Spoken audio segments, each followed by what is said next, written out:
Welcome to today's show. I'm Tony Scott. I really appreciate you tuning in. Today our show is sponsored by Gentry Academy. Gentry is a high-end school in Blaine with emphasis on education, leadership, and hockey. Today we'll be joined by Education Director Jen Kurth. We talked today about the upcoming Shadow Day in December. Last time Jen was on the show, she stole the show. Quite frankly, I'm thinking the mustache this week is the real showstopper. Our final episode here in Movember. YHH will make a donation to the Movember Foundation at the end of the month. The Movember Foundation donates money toward prominent men's health issues like prostate and testicular cancer, as well as depression. I gotta say, I won't be depressed when this little caterpillar is gone. Okay, before we bring Jen in, let's talk some hockey. Last weekend was a pretty tame weekend in the grand scheme of things compared to the fire hose we'll be drinking from this weekend. Big wins. In squirts, unranked Chaskatchan beat number 3 Rosemount 5-2, and unranked Stillwater beat number 6 Champlain Park 8-2. The rankings this week in squirts is going to go crazy different from the previous week. A team that is sneaking up the ladder in Pee Wee AA is Northern Power Grand Rapids. Last weekend they beat Cloquet 3-2 and split with Duluth East. At Bantam, it's not a win, but Anoka tying number 1 ranked Spring Lake Park is noteworthy in Bantam A. And at the high school level, anytime Wayzata wins, it should be considered a big win. But it has been a long time since Trojans beat Edina. So a shout out to them in their Turkey Trot win over the Hornets last Saturday. Predictions. In the Burnsville Squirt Tournament, no matter how crazy the pools are, I still think OMG and Rosemount end up in the finals here. I'm going with OMG to repeat. In the Eden Prairie Pee Wee AA, I'm leaning towards Edina. Both Edina and OMG have not lost since the big clash in the Big Pumpkin a few weeks ago. In the Eden Prairie Bantam AA, I got to go with Minnetonka. Let's just end the discussion there. This team won't lose all year. They're about as good as any Bantam team we've seen in a long time. In high school this weekend, 3 big games. Hermantown and Wayzata. I'm not sure the Gophers could beat Hermantown at Hermantown, much less Wayzata. Rapids and Minnetonka. Grand Rapids might be the best team in the state. Tonka might be the most underrated team in the state. The winner of this game solves a lot for us hockey pollsters like me. And finally, Prior Lake and Eden Prairie. Wow, a section seeding game right out of the gate. 2 top 10 teams. I got to go with number 1 Eden Prairie. They're going to be so much fun to watch this year. So many great tournament games and games this weekend. Stay tuned to YHH for our take on the big weekend to come and our Thanksgiving feast preview and predictions. We'll pick a lot of winners in that one. We're joined today with Jen Kurth from Gentry Academy. Jen is the Education Director at Gentry. Thanks for joining us today on the show. Yeah, thanks for having me. Last time you were a hit and a big-time fan of your son Connor and the Elk River team and obviously of the school. So let's talk about the school. What are you guys doing this week at Gentry? Well, it's the end of the trimester, so the students have end of the tri projects, books are due, finals in some of their classes, so we are talking about balance. What's balance? Like skating balance, or? Well, that too, but no, we are talking about life balance.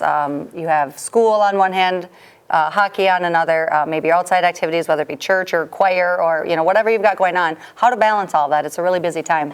So the kids have to learn how to balance it just as much as the parents do. Yeah. I know from having to juggle 3 kids, it's tricky. I can imagine with kids at a school where they have most to get driven to, how tricky it can be. Yes. All right, so let's talk a little bit about your Shadow Day that you had last week. I heard it was a big success. Why do you think it was so successful? Well, I think it was successful because the students really got to experience what it's like to be at Gentry. We did some class time with them. They spent lunch with us, and then they were on the ice. We did pep drills, so they got a full experience. PEP is the Power Edge Pro, where they're jumping over things, working on their agility, pushing themselves to get better through just some minor apparatuses on the ice. It's fun. Yeah, the kids really like it. So. All right, let's talk about, you guys are growing, and you're going to be adding a new teacher. Tell us a little bit about the new teacher. So Nicole is going to be starting in January. She's actually a former hockey player herself, and she has 7 years of experience in math and science and has done some great things in her job that she has now. So we're really excited to add her on. And we're doing it in anticipation of the growth that we're getting. And we'll teach her how we run leadership, what we are all about. That should be exciting. Yeah. All right, so you have another Shadow Day coming up. Tell me a little bit about that, when, where, how someone gets registered. Yeah, so that comes up on December 16th, and you can go to our website, and there's a link at the top that says Shadow Day, and you can sign up on our website. GentryAcademy.com. Correct. All right, well, great. Thanks for joining us. You'll be back later in the show to Yep. see how you can roll on the teleprompter. All right. On December 1st, we will send out invites to our Pee Wee Minor and Major Now Prospects Camp held at the University of Minnesota and the Lumberyard. Last summer, future Bantam Elite players like Minnetonka's Teddy Lagerbeck, Jack Nye, and Cam Clunder blew up at the Combine and earned spots into the league next summer. The camp will be held in June. We will have players from Minnesota, Wisconsin, and Illinois participate again this year. On top of some great hockey with great players, the players are coached by current Gopher players and assistant coach and former Gopher Grant Patolny. Our summer series of tournaments will be announced this week as well. This week's Future Now prospects are Colin Schmidt from Wayzata and Ben Helgeson. Each had 2 goals in their first high school game last weekend. We expect big things from both of these guys in the next couple years.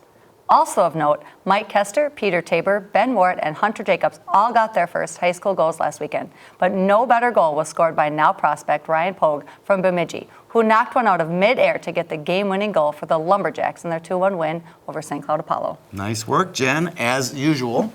Let's switch gears to our Boom Roasted. Boom Roast, the University of North Dakota's administration. We know it's the Sioux. Everybody knows it's the Sioux. Fighting Hawks, really? That is the worst name I've ever heard in my life. It's awkward for everybody to say it. It's awkward for everybody to even listen to it. Please go back to the real name, Fighting Sioux. Thank you very much. Boom Roasted. Okay, Jen, we'll conclude the show by doing what we're thankful for as kind of a thumbs up for everything.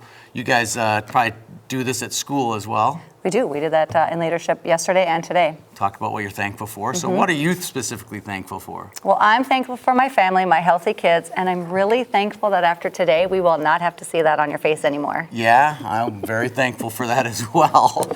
I'm thankful this week for all of our hockey family at YHH, the people who put together our tournaments for us, the people who put in scores into our scoring database, all of the coaches, all the team managers that make our life at YHH easy for covering all of our great events this year. So thankful to you. We'll see you at the rink. We'll see everybody at the rink this next weekend at a big, huge weekend here at YHH.